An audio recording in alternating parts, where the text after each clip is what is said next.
Kaya sila nang ginawa, ang gusto nila ay pakipakinabang kagad. Hindi nila ina-approach sa kanilang sarili na darating ang araw na yung AMPC ay makatutulong.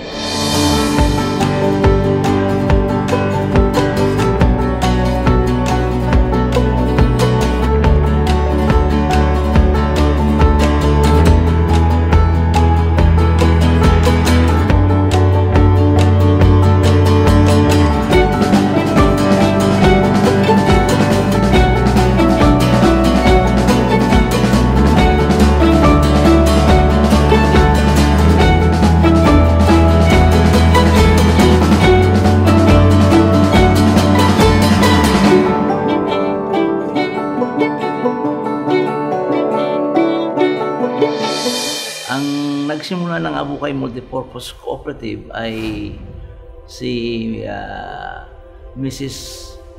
Ana Dominguez Santiago. Siya ang asawa ng aming mayor noong mga panahon na iyon. At ang kadahilanan kung bakit nagkaroon ng Abukay Multipurpose Cooperative, maraming tao ang lumalapit sa kanila halos araw-araw para humingi ng tulong. Usually, pag co-op, you need 30 people or more, then kailangan mayroong pre-membership education seminar. So, nag-conduct ako ng PMES together with Nelson Evangelista of CDA at saka si Ms. Oria, yung chairman ng Bataan National High School. Okay. Since then, nabuo na yung cooperative. So, the name was Abukay MPC to represent the town. Nagsimula ito sa isang napakaliit na lugar. Lumang kiskisan, kumbaga sabihin mo. At magbuo doon, palipat-lipat kami, nangupahan kami ng maliit na pasilyo hanggang sa kami ay makapangbahan dito sa isang bahay dito sa Kalaylayan. By that time, doon na nag-decide yung board na magpundar kami ng sariling lupa at patayuan na siya ng building, which is ito na, yung Building 1. Ano nga ba ang naging sikreto ng AMPC sa kanyang paglago bilang isang kooperatiba? Ang AMPC, ang one objective ni Mayora is matulungan yung kanyang mga constituents through livelihood programs. So, kaunti lang investment mo, makakaroon ka ng hanap buhay. So, dito, nagsulputan ngayon yung mga nagtitinda ng kung ano-ano sa mga kalsada, sa mga daan. Kung gabi sa plaza, maglagay ka lang ng kaunting pera, papahiramin ka na ng AMPC. There are 3 success factors ng AMPC. 1, may leaders. May leaders with Dawit. Ano bang ibig sabihin ng Dawit? Dedication for D, A, ability, willingness for W, integrity for I, T for time. So, Dawit. Maganda ang samahan dito. At dedicated sila na tumulong. Lahat ng mga nangyayari sa kooperatibang ito ay kagawa ng mga officers. But of course, I will have to say si Mr. Lino Bana ang malaking tulong dito sa Abukay Multipurpose Cooperative. So, bali yung AMPC at present, meron akong management staff na binubuo ng 37 staff. So, nandun yung, syempre, yung department heads. Bali yung department heads ko is 7, membership, then finance, collection, then yung loans, then yung support services, satellite office 1, satellite office 2. So, pito sila na katulong ko sa pag-ooperate ng Abukay Multipurpose Cooperative. Paano nga ba maging miyembro ng AMPC at sino-sino ang pwedeng maging miyembro nito? So, para yung co-op ay makilala sa tao na hindi siya pangmayaman, nag-open ako ng easy-in membership. Kahit na 500 pesos lamang, pwede nang mag-member.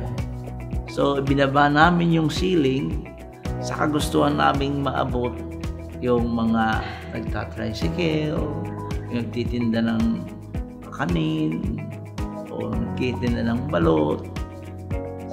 Sa madaling sabi, yung mga nasa ibaba. Kailangan malinaw sa isang prospective member kung ano ang papasukin niya para nang sa ganon hindi siya yung parang sumali lang tapos wala ng obligasyon. So ang pagsali sa co-op is a responsibility and an obligation. Ang tawag sa envelope na to ay membership kit. No? Ang membership kit ay tinatanggap ng bawat bagong kasapi na kung saan ay naglalaman ng mga sumusunod. Unang-una ay ang passbook. Dito makikita ng miyembro kung anong type ng loan window ang kanyang inavail, magkano, kailan ni-release, magkano binayaran niya at magkano pa ang babayaran. Ang pangalawang item na laman ng membership kit ay ang ID. Pangatlo naman ay ang share certificate. Ang share certificate na ito ay patunay na ikaw ay may stock or stockholder ng isang kooperatiba. Ang pang-apat ay ang logo. Ang logong ito ay nilalagay sa harapan ng bahay, sa pintuan ng bahay na kung saan nakikita na ang mga kasapi ay nakikilala, maging proud na maging kasapi ng AMPC, hindi matakot na sabihin ako ay nanghihiram, subalit isa akong responsableng manghihiram. Hindi lang tiga-abukay ang nagsisali. Halos buong Bataan. Now, we have 21 types of loan windows. Na ang isang miyembro ay pwedeng humiram ng single borrower's limit up to 1.4 million.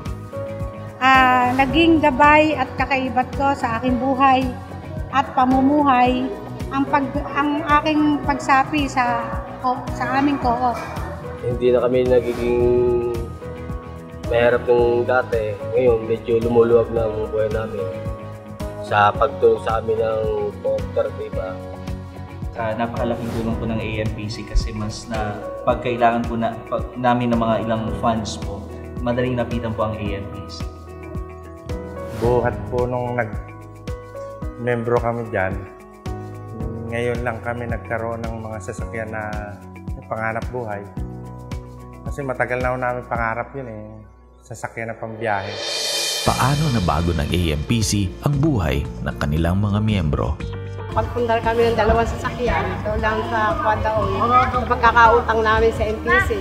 So yun, saka itong pwesto namin ito, dati maliit lang to, lumaki. Lumaki yung mukha na ito. Doon din, kinuha din namin doon sa puhunan doon sa MPC. Natuto kaming magnegosyo sa pamamagitan ng paghiram ng pondo para sa AMPC, para sa pansarili naming negosyo. Pagkatapos, yung mga gamit namin sa bahay, unti-unti nadadagdagan namin. Meron na akong magandang pundasyon para sa anak ko na mamaiiwan. Just in case ano man ang mangyari sa akin. Hindi na siya magiging kawawa. Sa tulong din ng co-op, marami din akong natutulungan ng mga member. Kahit na hindi na member, pamilya ko, pag nangailangan, natutulungan ko sila sa pamamagitan ng co-op. Nung una, ang pwesto ko rito kapraso lang. Nag-umpisa ako kapraso, mga ilang piraso lang. Tapos ngayon, nung nakakuha na ako ng pera sa MPC, unti-unti nadadagdagan ko siya. Kada makakakuha ako, nagdadagdag ako ng mga ilang items. Kaya hanggang sa dumami, nadagdagan ko pati yung pwesto ko, napalaki ko. Ang AMPC ay nagtayo ng iba't ibang proyekto at establishmento upang mas mapatatag ang kooperatiba. Pag sinabing multipurpose, you have to have at least 3 or more businesses. So we started with a restaurant. Then pangalawa, we have lending program. Pangatlo, we have a flower shop. Dinadagdagan ngayon ng consumer store, yung grocery. Nagkaroon na ng gym. Nagkaroon ng business center. We have rice trading. We supply rice to restaurants. Gaano na nga ba kalaki ang Abukay Multipurpose Cooperative? Yung cooperative nito is looking for better ways to actually improve yung status ng kanilang kooperatiba, essentially. Diba? They're trying to include or add on more mga projects aside from credit cooperatives lang or yung mga agricultural programs nila to try to see if they can diversify. Since BPO is considered one of the sunshine industries dito sa Pilipinas, when you call it sunshine industry kasi talagang very particular or significant yung growth niya. Lahat na ho ng negosyo ngayon ay nakakonekta sa internet. Hindi lang po siya necessity sa isang kooperatiba na hindi sumabay o kailangan sumabay. Bagkus, kailangan ho niyang maging frontrunner sa digital transformation. Hindi lang ho siya handang sumabay, kung hindi, siya ho ay nauuna pa dito ho sa current na advancement ng teknolohiya. So ayon ho sa aming pag-aaral at ayon ho sa aming design, ay aabutin pa ho ng 7 hanggang 10 taon bago ho magkaroon pa ng ibang competitor si AMPC dito ho sa teknolohiyang aming nabuo. Malayo na nga ang narating ng AMPC at sa kanyang pag-angat, kasama din niyang inaangat ang buhay ng mga miyembro at magiging pang mga miyembro. Our mission vision is iangat ang antas ng kabuhayan ng mga kasapi. Ang hangarin ng Abukay Multipurpose Cooperative ay maiangat ang antas ng inyong pamumuhay sa paanong paraan. Yun nga, sama-sama tayong kakampay, sama-sama tayong kikita. Mabuhay ka, AMPC! Mabuhay ka, AMPC! Mabuhay ka, AMPC! Mabuhay ka, AMPC! Mabuhay ka, AMPC! Mabuhay ka, AMPC! Mabuhay ka, AMPC! Maraming salamat po sa inyo at yan po ang binibigay kong leksyon sa mga membro na kung maaari huwag kayong manghinawa.